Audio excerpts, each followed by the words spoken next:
Social মিডিয়াতে অনেকবার দেখেছেন যে আমি তার বাড়ি গিয়েছি, বাড়ি যেয়ে আমি তার কাছে তার আমার দাবিটা আদায় করার চেষ্টা করেছি। তার মার কাছে বলেছি, তার বাবার কাছে বলেছি, তার ভাই বোনদের কাছে বলেছি, আত্মীয় স্বজন সবার কাছে বলেছি, কিন্তু কেউ আমার পাশে ছিল না। সবাই যেটা বলেছে সেটা বলেছে যে তোমাকে এখন আমাদের আর দরকার নেই, কারণ মামুন এখন নিজে এস্টাবলিশ হয়ে গেছে এবং ওকে এস্টাবলিশ করার মতো ব্যাকআপ দেওয়ার জন্য একজন পাওয়া গেছে যে মামুনকে ফিউচারে বিজনেস করিয়ে দিবে এবং তাকে দাঁড় করিয়ে দিবে। সো পরবর্তীতে যখন আমি ওই ভদ্রলোকের সাথে যোগাযোগ করি তখন তিনি বলেন যে দেখো তোমাদের তো বয়সের ডিফারেন্স আছে, এই আছে সেই আছে, মামুন তো এখন অল্প বয়সী মেয়েকে বিয়ে করবে, তোমাকে কেন বিয়ে করবে? আপনারা তো অবশ্যই জানেন আমার এবং মামুনের সম্পর্কটা অলওয়েজ সোশ্যাল মিডিয়াতে চলমান ছিল এবং আছেও। আমরা 2021 সাল থেকে আমরা পরিচিত হওয়ার পরেও আমি মামুনের সাথে প্রায় 3-4 মাস কখনো দেখা করতেই চাইনি, ফোনে কথা বলার পরও কখনো আমি দেখা করতেই চাইনি, বিবেচনা করে ওর পারিপার্শ্বিক অবস্থা এবং আমার পারিপার্শ্বিক অবস্থা সমস্ত কিছু বিচার বিবেচনা করেও আমি কিন্তু মামুনের সাথে দেখা করতেই চাইনি। তার সাথে বন্ধুত্ব বা প্রেমের সম্পর্ক করা তো অনেক পরের ব্যাপার, কিন্তু প্রথম কথাতেই মামুন আমাকে তার পরিবারের সাথে পরিচয় করিয়ে দেয় এবং তার পরিবার আমার সাথে খুব আপন হওয়ার চেষ্টা করে এবং তার পরিবারের সম্মতিতেই আমরা কিন্তু একটা প্রেমের সম্পর্ক এবং পরবর্তীতে যে আমরা দুজন বৈবাহিক সম্পর্কিত হব এই জিনিসটা অ্যাসুরেন্স পাওয়ার পরেই কিন্তু আমি মামুনের সাথে দেখা করি। আপনাদেরকে অনেকবার মামুন বলেছে যে লায়লা আমার সাথে দেখা করতে চাইনি, আমি জোর করেছি দেখা করার জন্য, যেটা সত্যি, যেটা মামুন নিজেই বলেছে।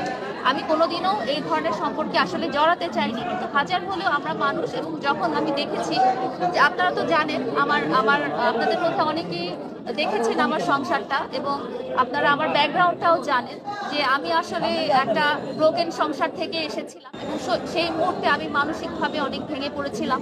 আমার সন্তানাদি আমার কাছে খুব গুরুত্বপূর্ণ ছিল। তো এই একটা ট্রানজিশন টাইমে যখন মামুন এবং মামুনের মা স্পেশালি এবং তার পুরো পরিবার যখন আমার প্রতি সহানুভূতিশীল হলো এবং আমার সমস্ত পরিস্থিতি পরিবেশ জেনে তারা যখন এই বিয়ের সম্পর্কটা কথা বলতে থাকলো এবং যখন দেখলাম যে তাদেরও আমার সমস্ত ব্যাকগ্রাউন্ড জানার পরও এবং আমার অবস্থান জানার পরও তারা তাদের ভালোবাসা বা তাদের যত্ন কেয়ার এই সমস্ত অব্যাহত থাকছিল, তখনই আমি আসলে তার সাথে একটা সম্পর্কে জড়াতে রাজি হই। পরবর্তীতে যেহেতু আপনারা জানেন যে মামুনের থাকার অবস্থান প্রবলেম হচ্ছিল ওর বিভিন্ন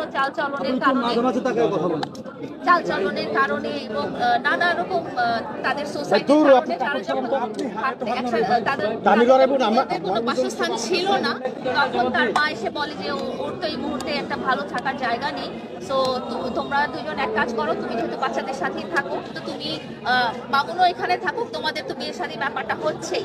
যেহেতু পরিবারের কাছ থেকে এবং আমার ভালোবাসার মানুষ মামুনের কাছ থেকে আমি এই আশ্বাসটা পেয়েছি, সো এই আশ্বাসটা পাওয়ার পরও আরো যেটা হয়েছে যে মামুন এবং মামুনের মা স্পেশালি এবং মামুনের ভাই বোন বাবা সবাই আমার সন্তানদের প্রতি খুবই যত্নশীল ছিল এবং আমার ছোট বাচ্চাটার ব্যাপারে আপনারা হয়তো জানেন না, সে একটা স্পেশাল চাইল্ড, তার মধ্যে অনেক কমপ্লিকেসি আছে, সে অটিস্টিক বেবি এবং তার মধ্যে অটিজম আছে, ADHD আছে, ডিসঅর্ডার আছে। তো মামুন এবং মামুনের মা এবং তার পুরো পরিবার আমার বাচ্চাটার প্রতি খুবই যত্নশীল দেখিয়ে আমার দুর্বল স্থানে আসলে তারা জায়গা করে দিয়েছেন। তারা বুঝেছেন যে একটা মায়ের কাছে একটা সন্তানের মূল্যটাই আসলে অনেক বেশি। তারা যখন সন্তানটাকে কেয়ার করতে পারবে, যত্ন করতে পারবে, আদর ভালোবাসা করতে পারবে, তখন কিন্তু তারা আমার মনটা পুরোটাই জয় করে নিয়েছে। প্রশ্ন আসতে চাই, সেটা হচ্ছে পরে পুরোটাই জয় করে নিয়েছে। তারপরে যখন আমরা একসাথে থাকা শুরু করি তো তখন আমি ওকে বলি যে আসলে এভাবে আমরা একসাথে থাকতে পারি না, যদিও তোমার মা আমার বাসায় অবস্থান করছে তারপরেও আমরা আসলে একসাথে থাকতে পারি না। তখন আমাকে উদাহরণ দেওয়া হয় যে মামুন যেহেতু একটা ভালো সোসাইটিতে চলে আসছে এবং তোমার যেহেতু ফিনান্সিয়াল এবং সোশ্যাল একটা ব্যাকআপ পাচ্ছে, এই ব্যাকআপটার জন্য সে আসলে সারা জীবন ওয়েট করেছিল এবং বিভিন্নভাবে সে উপরে ওঠার চেষ্টা করছিল। তো এই ব্যাকআপটার জন্য আসলে ও ফোকাস করছে যে নায়ক শাকিব খানের মতো হবে এবং তোমরা দেখেছো যে নায়ক শাকিব খান কিন্তু কখনো বিয়ের কথাটা প্রকাশ্যে আনেনি। মামুন যদি এখন নায়ক শাকিব খানের মতো সে যদি বিয়ে করে ফেলে ভাবে বা বিয়ের ব্যাপারটা প্রকাশ্যে আসে তাহলে তার ভবিষ্যৎটা অন্ধকার হয়ে যেতে পারে, কারণ তার একটা বড় ফ্যান বেস হচ্ছে মেয়েরা এবং তার মানে আছে যে সম্ভাব্য সে সিনেমা করবে এবং কতজন প্রডিউসার ডাইরেক্টরের সাথে আমি নিজেও কথা বলেছি। তো এই ব্যাপারটা আসলে তখন দর্শকপ্রিয়তা হারাবে। তো তুমি তার সহযোগী হিসেবে সহধর্মিনী হিসেবে কখনোই চাও না। তুমি সবসময় বলে এসেছো যে মামুনকে সাথে রেখে এসেছো এবং বলেছো যে তার ক্যারিয়ারটা তুমি ঠিক মতো যাতে প্রস্ফুটন ঘটে সেইভাবেই তুমি সাহায্য করবে। তো তুমি এখন বিয়ের ব্যাপারটা কিছুদিন স্টপ রাখো। এভাবে যেভাবে হচ্ছে তো একসাথে থাকার কারণে আসলে মামুন নানাভাবে আমাকে সিরিয়াস করতে পেরেছিল এবং সবচেয়ে বড় কথা আমি বলেছি যে আমার সন্তানদেরকে দ্বারা সে সিরিয়াস করতে পেরেছিল। তো আমি যদিও রাজি হচ্ছিলাম না, এই ব্যাপারটা আমার কাছে ভালো লাগছিল না, কিন্তু ও বারবার যেটা বলছিল যে সামাজিক মিডিয়াতে সবসময় বলেছে যে আমরা বিয়ে করবো, শেষেও বলেছে আমাদের মানে ঘটনাতে সে বলেছে যে আমরা বিয়ে করবো, আমি আগে অনেক বড় হয়ে নেই, এভাবে করে সে আমাকে বলছিল সে আগে স্ট্যাবলিশ হয়নি, তার ফ্যামিলি যেহেতু স্ট্যাবলিশ হওয়া দরকার আছে, তাদেরও যেহেতু বাসস্থান নেই, এগুলো আগে স্ট্যাবলিশমেন্ট হয়ে নিলেই তারপরে আমরা বিয়ের ব্যাপারটা আমরা সোশ্যাল মিডিয়াতে আনবো এবং তখনই আমরা বড় করে একটা বিয়ে শাদীর প্রোগ্রাম করবো। কিন্তু ধরে নাও তুমি আমার বউ, যেহেতু আমার মা বাবাও সবাই জানে এবং তোমার ফ্যামিলিরও সবাই জানে।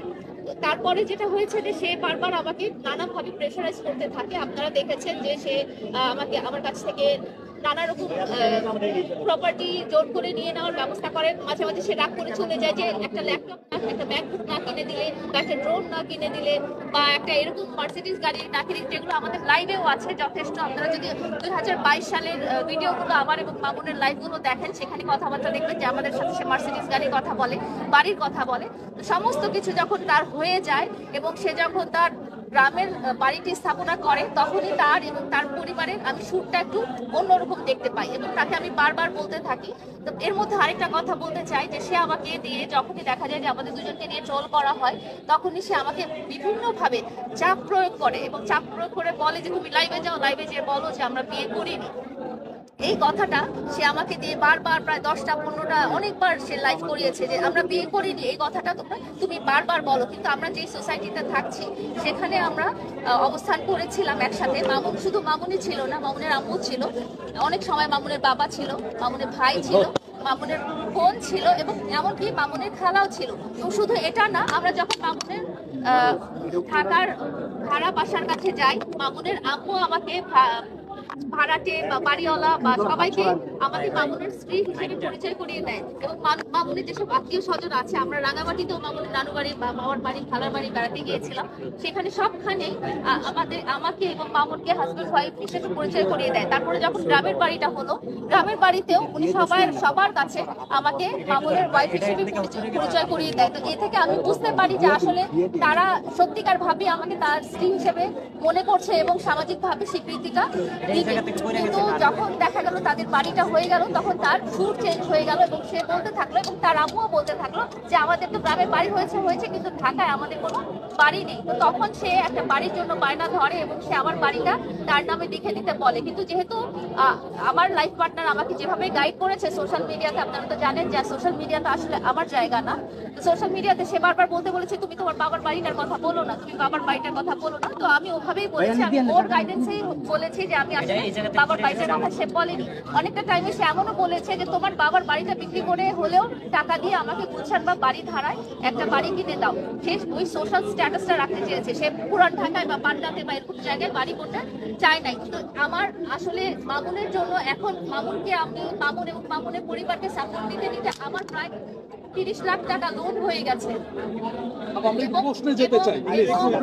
এবং 30 লাখ টাকা লোন হওয়ার পরও আমার বাচ্চাদের জন্য যত সঞ্চয় ছিল সবই আমি মামুন এবং মামুনের পরিবারের পিছনে সঞ্চয় খরচ করেছি। কারণ তারা আমাকে ওইভাবে প্রলোভনটা দেখিয়েছে যে তোমাদের বিয়ে শাদী হয়ে গেলে তোমাদের বাচ্চা কাচ্চা তো তোমাদের সাথেই থাকবে এবং এটা তো তোমাদেরই হবে, এখানে তো আমি নিব না কিছু। এই কথাটা ওনারা সবসময় বলছি। আমি এরকম হওয়ার পরে সে আমার কাছে যখন বাড়িটা শেষ করতে পেল না এবং না পাওয়ার পরে সে দেখা গেল যে গাড়িটা বিক্রি করে দিল। তার যে গাড়িটা ছিল সেই গাড়িটা সে নিতে পারছিল না, গ্রামে চলার মতো না, সে গাড়িটা বিক্রি করে টাকাটা নিয়ে সে বললো যে সে চলে গেল এবং সে চলে যাওয়ার পরে আমাকে বললো যে আমি তোমাকে আর বিয়ে করবো না এবং তোমার সাথে আমার আর কোনো সম্পর্ক নাই। হ্যাঁ, তোমাকে আমি ভালোবেসেছি, তোমার সাথে আমি একসাথে থাকতে চেয়েছি, কিন্তু এখন এই মুহূর্তে আর এটা সম্ভব না। তো ও যখন চলে গেল, চলে যাওয়ার পরও আমি আপনারা নিজে সোশ্যাল মিডিয়াতে অনেকবার দেখেছেন যে আমি তার বাড়ি গিয়েছি। বাড়ি যেয়ে আমি তার কাছে আমার দাবিটা আদায় করার চেষ্টা করেছি। তার মার কাছে বলেছি, তার বাবার কাছে বলেছি, তার ভাই বোনদের কাছে বলেছি, আত্মীয় স্বজন সবার কাছে বলেছি, কিন্তু কেউ আমার পাশে ছিল না। সবাই যেটা বলেছে সেটা বলেছে যে তোমাকে এখন আমাদের আর দরকার নেই, কারণ মামুন এখন নিজে এস্টাবলিশ হয়ে গেছে এবং ওকে এস্টাবলিশ করার মতো ব্যাকআপ দেওয়ার জন্য একজন পাওয়া গেছে যে মামুনকে ফিউচারে বিজনেস করিয়ে দিবে এবং তাকে দাঁড় করিয়ে দিবে। সো পরবর্তীতে যখন আমি ওই ভদ্রলোকের সাথে যোগাযোগ করি, তখন উনি বলে যে দেখো তোমাদের তো বয়সের ডিফারেন্স আছে, এই আছে সে আছে, মামুন তো এখন অল্প বয়সী মেয়েকে বিয়ে করবে, তোমাকে কেন বিয়ে করবে, ওর তো এখন কিছু নাই, ও তো সবই আছে, ও তো এস্টাবলিশ হয়ে গেছে।